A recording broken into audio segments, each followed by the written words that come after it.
नमस्कार प्यारे दर्शकों, मैं आपका ज्योतिष मित्र आदित्य द्विवेदी। अगर आप अपनी कुंडली का परामर्श चाहते हैं, अपने प्रश्नों के उत्तर चाहते हैं, समस्याओं का समाधान चाहते हैं, खराब ग्रह दशाओं के उपाय जानना चाहते हैं, कुंडली मिलान करवाना चाहते हैं या किसी शुभ मुहूर्त के बारे में जानकारी लेना चाहते हैं, तो आप हमारे नंबर पर हमें कॉल कर सकते हैं या व्हाट्सएप मैसेज कर सकते हैं। अभी जिस जन्म कुंडली का विश्लेषण लिए हैं 26 मई 1998 5:42 पानीपत हरियाणा का जन्म है। अक्षांश देशांश वगैरह यहाँ पे सब मेंशन है। इस कुंडली का विश्लेषण करते हैं। सबसे पहले ग्रह स्पष्ट आपको बताते हैं। वृषभ लगन की कुंडली बनेगी। लगन का स्वामी शुक्र होगा। लगन की डिग्री 14 अंश पर है, यानी ठीक है, मध्य भाग में है। रोहिणी नक्षत्र में लगन है। जो लगन है उसका स्वामी शुक्र है और लगन में जो नक्षत्र है उसका स्वामी चंद्रमा है। सूर्य वृषभ राशि में बैठा हुआ है, 10 अंश का है। यह भी रोहिणी नक्षत्र में है और सूर्य जो है शुक्र की राशि में है, चंद्रमा के नक्षत्र में है। चंद्रमा अपनी उच्च राशि वृषभ में ही बैठा है, यानी सूर्य के ही साथ है, 13 अंश का है। रोहिणी नक्षत्र में ये भी है, यानी चंद्रमा अपने ही नक्षत्र में है। मंगल भी इस कुंडली में वृषभ राशि में बैठा हुआ है, 7 अंश का है। कृतिका नक्षत्र में है। राशि तो इसको शुक्र की मिली है, लेकिन नक्षत्र किसका है? सूर्य का है। यानी यहाँ पर वृषभ राशि में सूर्य चंद्रमा मंगल एक साथ है, युति है। बुध इनका मेष राशि में बैठा हुआ है, 23 अंश का है, भरणी नक्षत्र में है। जो राशि का स्वामी है मंगल है और नक्षत्र का स्वामी शुक्र है। गुरु मीन राशि में है, यानी अपनी ही राशि में है, 0 अंश का है, पूर्वा भाद्रपद नक्षत्र में है। राशि और नक्षत्र दोनों गुरु का ही है। गुरु अपनी ही राशि में अपने ही नक्षत्र में है। शुक्र मेष राशि में बैठा हुआ है, 1 अंश का है, अश्वनी नक्षत्र में है, मंगल की राशि में है और केतु के नक्षत्र में है। शनि नीच राशि मेष में है, 4 अंश का है, अश्वनी नक्षत्र में है, मंगल की राशि में है, केतु के नक्षत्र में है। राहु महाराज सिंह राशि में है, 12 अंश के हैं और यह सूर्य की राशि में है और केतु के नक्षत्र में है। केतु कुंभ राशि में है, 12 अंश का है, शतभिषा नक्षत्र में है, शनि की राशि में और राहु के नक्षत्र में केतु महाराज बैठे हुए हैं। इन सारे ग्रह स्थितियों की विवेचना इस लग्न कुंडली पे करेंगे। 2 नंबर की गिनती लिखी हुई है यहाँ पे।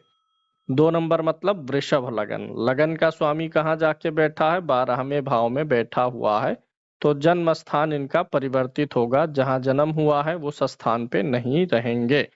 पैतृक निवास बदल करके किसी दूसरे स्थान पे रहने का योग बनेगा। और वैसे भी जब लग्नेश 12 में जाता है तो विदेश आदि भी लेकर के जाता है, तो विदेश की भी यात्राएं करवाएगा। और कभी कभी अगर व्यक्ति के मन में फाइनल सेटलमेंट विदेश का मन बनता है तो वो भी कराने का ये प्रयास करता है। विदेश यात्रा और विदेश सेटलमेंट से जुड़ा हुआ अनुकूलता यहाँ पे दिखाई देती है। लग्नेश जो 12वें भाव में शुक्र गया हुआ है, लग्नेश शुक्र कारक होता है वृषभ लगन के लिए। और पंचम भाव का स्वामी बुध भी कारक होता है, वो भी 12वें भाव में है। शनि भी कारक होता है, ये भी 12वें भाव में है। इनके तीनों ग्रह एक साथ बैठे हैं और 12वें भाव में बैठे हुए हैं। तो तीनों कारक ग्रहों का एक साथ होना अच्छा संदेश देता है। इसमें क्या है कि शुक्र केंद्र त्रिकोण दोनों का स्वामी है, लग्न केंद्र त्रिकोण दोनों है। बुध जो है त्रिकोण का स्वामी है और धन का भी स्वामी है। शनि भाग्य और कर्म का स्वामी है। ये तीनों ग्रह एक साथ होकर के इनको सफलता प्रदान करेंगे, बशर्ते इनको जन्म स्थान से दूर रहना चाहिए, तो इनको अच्छी सफलता मिल जाएगी। ये इन तीनों ग्रहों की स्थिति में शनि महाराज नीच के हैं, जो इनको सिर और आंखों से जुड़ी हुई समस्याएं भी देंगे। मेष राशि सिर और आंखों की होती है, तो चश्मा उस्मा लगाना पड़ सकता है इनको। आंखों से और सिर से जुड़ी हुई समस्या के साथ साथ 12वां भाव पैर का भी होता है, तो यहाँ पे शनि के होने के नाते पैर और आंखों का इनको थोड़ा सा तकलीफ बन सकता है। इस विषय का ख्याल रखना चाहिए। दूसरी स्थिति यहाँ पर देखिए, लगन में 3 ग्रह बैठे हैं, मंगल सूर्य और चंद्रमा। ये तीनों भी परस्पर मित्र ही हैं। मंगल सूर्य और चंद्रमा भी परस्पर मित्र हैं। अब यहाँ पर मंगल कुंडली को मांगलिक बना देता है। मंगल के साथ में बैठा हुआ सूर्य भी गर्म ग्रह है और मंगल खुद भी गर्म ग्रह है।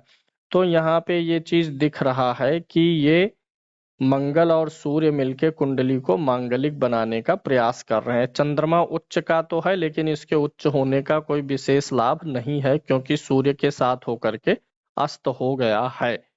तो चंद्रमा अस्त है। सूर्य मंगल की युति है। मंगल इस कुंडली में सप्तमेश भी है, और शुक्र जो विवाह का नैसर्गिक कारक होता है 12वें भाव में है, वहां पर शनि नीच का भी है। तो विवाह के लिए थोड़ी सी सावधानी यहाँ पर दिख जाती है, स्पष्ट रूप से वैवाहिक जीवन को परेशानी से युक्त करेगा। सावधानी क्या रहेगी कि विवाह मांगलिक लड़की से ही होना चाहिए, ताकि बाद में अन्य ग्रहों के उपाय किए जाएं जब, क्योंकि परेशानी आएगी। तो नान मांगलिक से विवाह होने पर बाद में ज्योतिषीय उपाय भी नहीं काम करेंगे, साथ नहीं देंगे। इसलिए इनको क्या करना है, मांगलिक से विवाह होगा तो शनि वगैरह का उपाय, शुक्र का उपाय, मंगल सूर्य का आगे चल के वैवाहिक जीवन को अच्छा बना देगा। दूसरा देखिए, धन भाव का स्वामी भी 12 में है बुध। तो धन जो है पैतृक निवास से अलग हट करके जा करके कमाने का योग है। नेटिव सिटी इनको छोड़ना पड़ जाएगा। तृतीय भाव का स्वामी चंद्रमा जा करके लगन में बैठा हुआ है। बहुत अत्यधिक शारीरिक श्रम करना पड़े ऐसा योग नहीं है। फिजिकल एक्टिविटी इनको अपनी बढ़ा के रखनी होगी।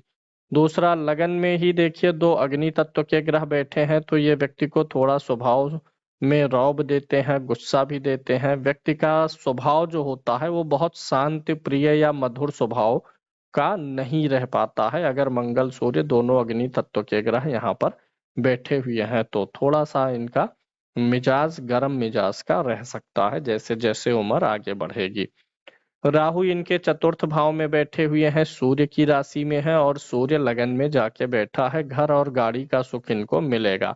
वैसे भी जब इनके तीनों कारक ग्रह एक साथ हैं तो घर गाड़ी आदि का सुख अच्छा रहेगा, समाज में छवि अच्छी रहेगी। लेकिन कैश जो बैलेंस होता है, नगद रुपए का भंडार या जो है बैंक बैलेंस वगैरह, वो बहुत अच्छा नहीं रहेगा, क्योंकि धन भाव का स्वामी कहाँ है, 12वें में। और जो ये तीनों ग्रह एक साथ होके राजयोग बना रहे हैं, ये 12वें भाव में बना रहे हैं। यानी इनका ज्यादातर पैसा इन्वेस्टमेंट में रहेगा।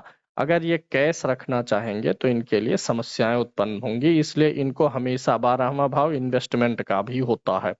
पैसा इन्वेस्ट करके रखेंगे, उसी से इनका पैसा बढ़ता जाएगा। जरूरत पड़ने पर पैसा वहां से निकालें, ना कि कैश बचाने का अत्यधिक प्रयास करें, उसमें असफल रहेंगे। पंचम भाव का स्वामी यहाँ पर बुध है, जो कि यहाँ 12वें में बैठा है, लेकिन पंचम भाव पर गुरु की दृष्टि भी है। और इनका जो योग बनता है यहाँ पे पंचम भाव पे गुरु की दृष्टि के कारण संतान का योग ठीक है, लेकिन संतान भाव का स्वामी 12वें में है, कुंडली में कालसर्प दोष है। तो हो सकता है जो नजर आ रहा कि वैवाहिक जीवन की समस्या रहेगी, उसी के चलते संतान होने में भी देरी होने का संकेत मिलेगा। यहाँ पर छठा भाव ठीक है। 6वें भाव पे शुक्र शनि बुध की दृष्टि है। ना किसी से दोस्ती ना किसी से बैर वाली स्थिति रहेगा। व्यक्ति शत्रुता मोल लेता नहीं चलेगा। 7वें भाव का स्वामी मंगल है, देख रहा है, यह एक पॉजिटिव पॉइंट है, लेकिन कुंडली मांगलिक है, डबल मांगलिक है सूर्य मंगल के नाते, तो मांगलिक ही लड़की होनी चाहिए। अष्टम भाव क्रूर नहीं है, अष्टम भाव में कोई क्रूर ग्रह नहीं है, और ये पीड़ित भी नहीं है, अष्टमेश लाभ भाव में गया हुआ है, तो आयु लंबी होने का संकेत ये देता है। और जीवन में कोई बहुत बुरी घटना घटित हो स्वास्थ्य के दृष्टिकोण से, ऐसा होने की संभावना कम हो जाती है।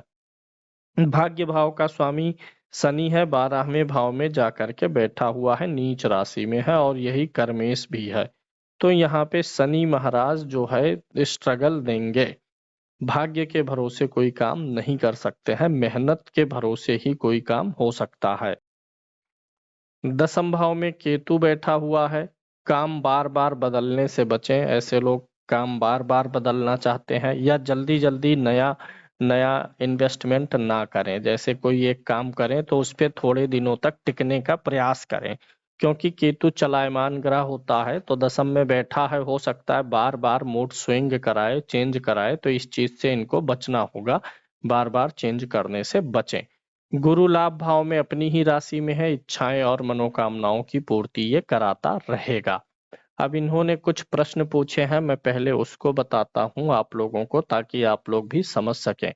लग्नेश, धनेश और भाग्येश को बलवान करने के बारे में इन्होंने पूछा हुआ है। लग्नेश, धनेश, भाग्येश यही तीनों ग्रह हैं, यहाँ पर बैठे हैं और ये चूंकि तीनों एक साथ हैं और यहीं पर इनका जो है ठीक स्थिति बन रहा है, तो तीनों मिल करके अच्छा सुख साधन दे देंगे। शनि इनको रोगी बनाएंगे, अपने कारकत्व के अनुसार पीड़ित करेंगे। इन तीनों ग्रहों का रुद्राक्ष पहनना इनके लिए ठीक रहेगा। रुद्राक्ष पहन लें तो ठीक है। शेष शुक्र 12 में है, ओपल पहनने से ठीक नहीं रहेगा, विवाह के बाद आजमा सकते हैं। बुध यहीं पर बैठा हुआ है तो बुध का स्टोन सूट नहीं करेगा, लेकिन अगर शुक्र और बुध का लॉकेट बना के पहना जाएगा तो सूट करेगा, रिंग में नहीं सूट करेगा।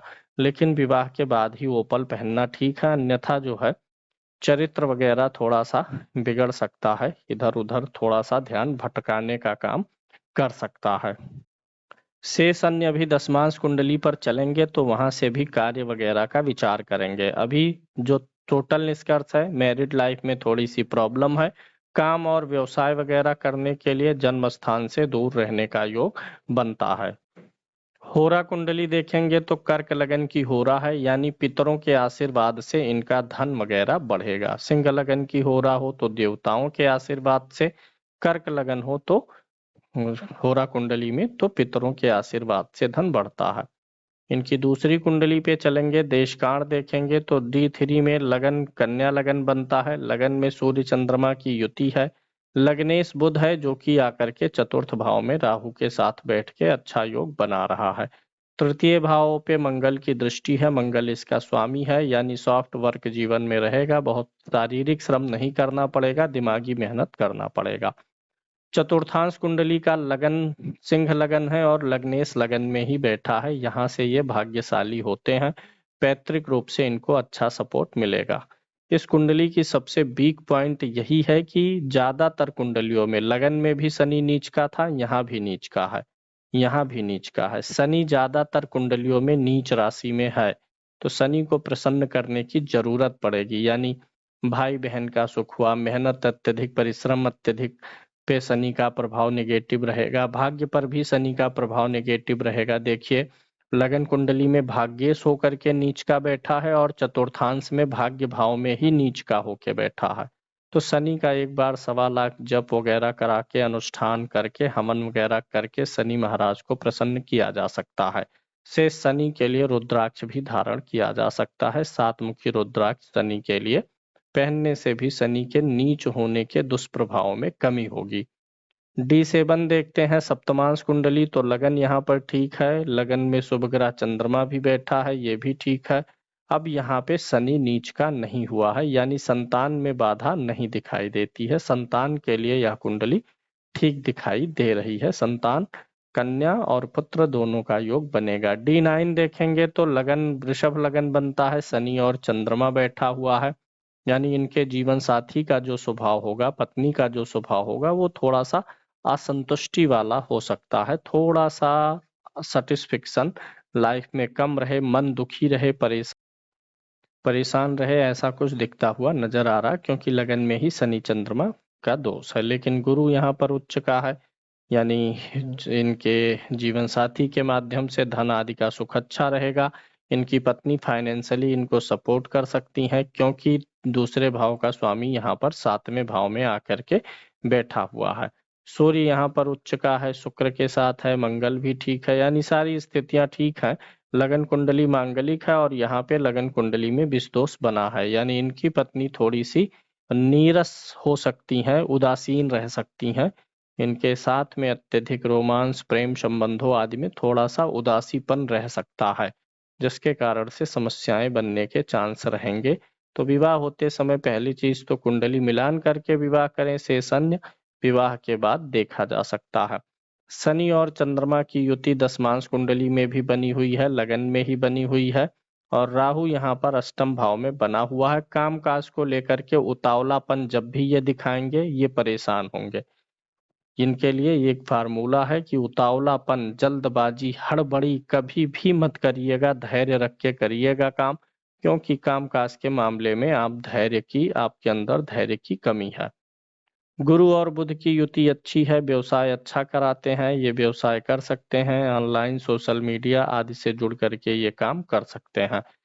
और अगर कपड़ों की बात करें तो कपड़ों से जुड़ा हुआ भी काम ये कर सकते हैं और एक्सपोर्ट वाला काम कर सकते हैं। कोई भी सामान बाहर भेजना, इंपोर्ट करना, एक्सपोर्ट करना, इंपोर्ट मतलब तो आना होता है, एक्सपोर्ट मतलब भेजना।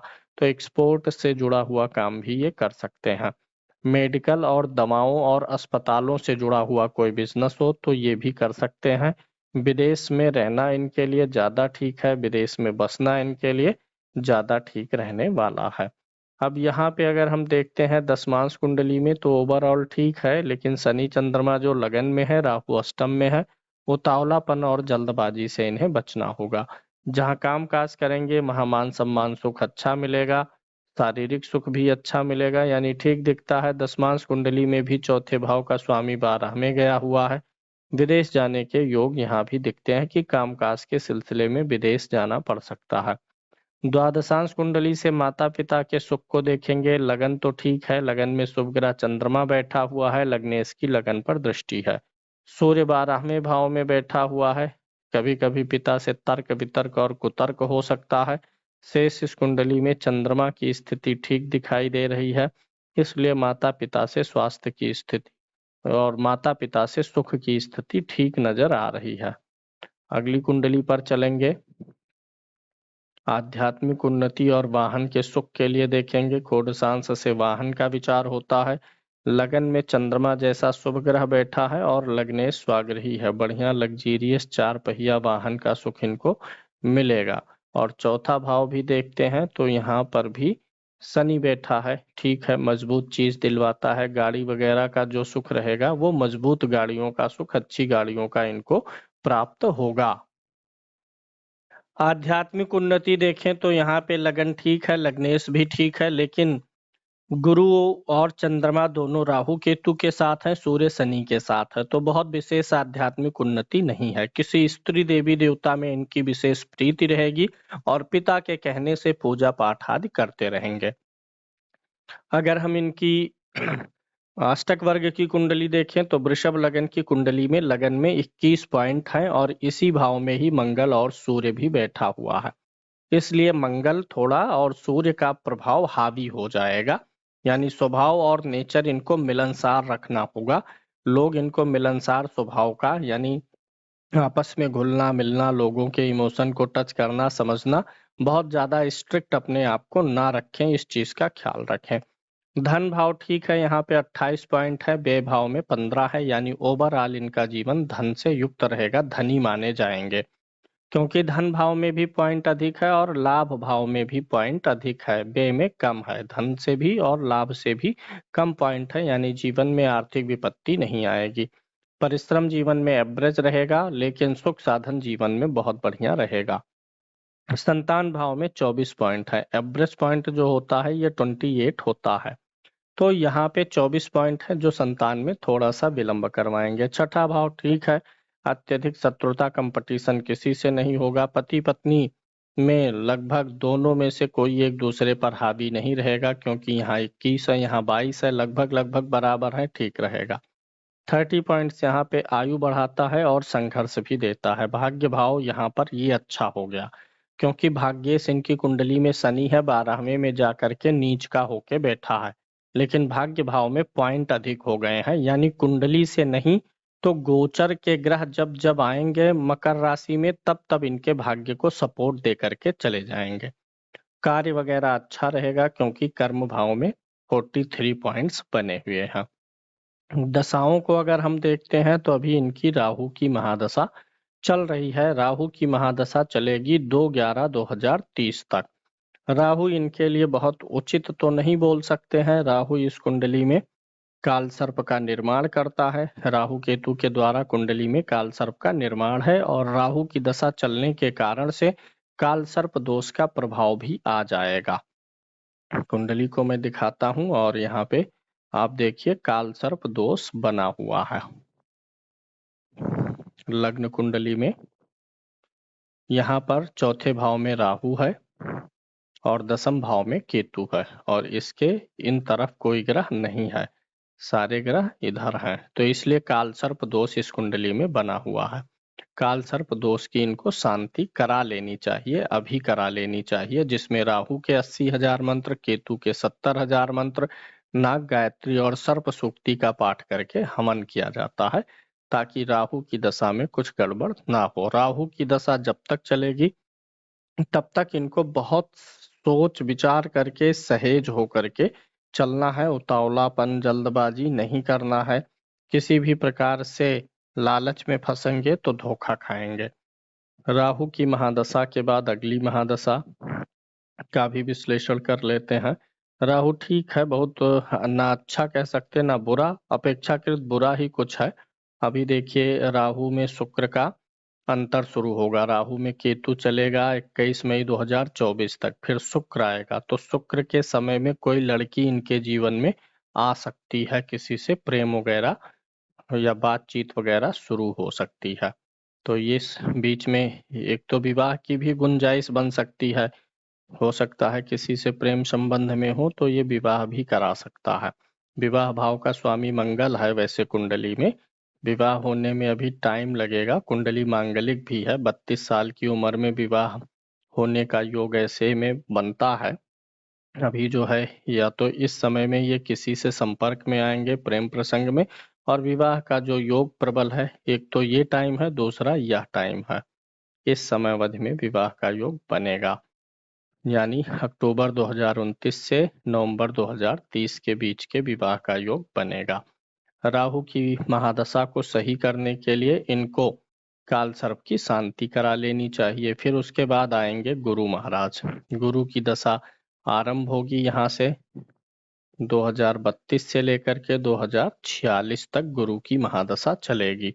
गुरु इनकी कुंडली में ठीक स्थिति में है, लाभ भाव में है, अपनी राशि में बैठे हुए हैं, और कुंडली में नवम भाव और एकादश भाव के स्वामी भी होते हैं।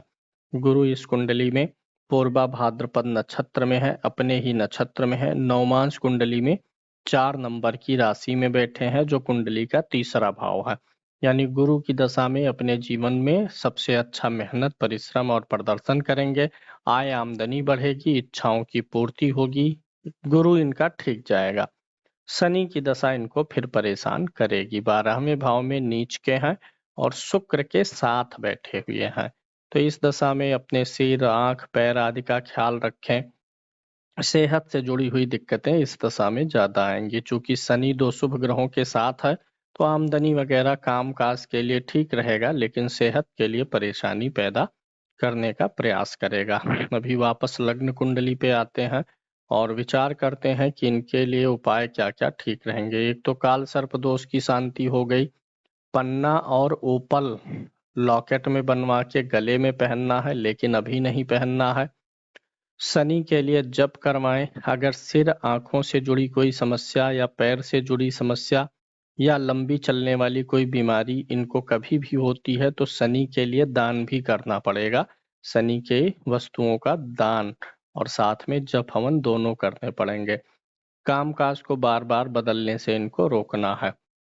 चूंकि ये मांगलिक हैं और सूर्य मंगल लगन में ही बैठे हैं, अगर गुस्सा अधिक आए, सहन शक्ति कम रहे या विवाह में दिक्कत आएगी, तो मंगल और सूर्य का भी जप और हवन करना चाहिए। शेष इस कुंडली के अनुसार इनको एक बढ़िया कवच बनाना चाहिए, एक मुखी से लेकर के 9 मुखी तक पूरा अगर कवच बना ले तो ज्यादा अच्छा है। एक मुखी रुद्राक्ष, 2 मुखी रुद्राक्ष, 3, 7, 8, 9 मुखी तक, यानी सभी ग्रहों का एक रुद्राक्ष, एक कवच एक धागे में बना के पहनना इनके सभी ग्रहों के निगेटिव प्रभाव को कम करेगा, ये ज्यादा ठीक रहने वाला है। इसके अलावा शनि महाराज के लिए इनको सुंदरकांड का पाठ करना चाहिए, या सुंदरकांड सुनने से भी लाभ मिलेगा। इस माध्यम से इनका मंगल भी ठीक होगा और शनि भी ठीक होगा, सुंदरकांड के पाठ करने से या पाठ को सुनने से। मंगलवार का व्रत भी ये कर सकते हैं, इनके लिए ठीक रहेगा। अगर हम बात करें शेयर मार्केट वगैरह की, ऑनलाइन कामकाज की, तो कर सकते हैं, लेकिन अभी ज्यादा उतावलापन नहीं जब तक राहु की दशा है, क्योंकि राहु चौथे में है, शत्रु राशि में है, तो बहुत ठीक तो नहीं दिखाई देता है। राहु जो है कुंडली में मघा नक्षत्र में बैठा हुआ है और यह केतु का नक्षत्र है, तो बार बार कामकाज में चेंज करवाएगा या कई प्रकार के आइडियाज देगा। विचार स्थिर रख के काम करना इनके लिए ज्यादा ठीक रहने वाला है। तो ये इनकी पूरी कुंडली में लगभग एनालिसिस रहा और इस हिसाब से अभी काल सर्प की शांति इनके लिए आवश्यक दिखाई दे रही है।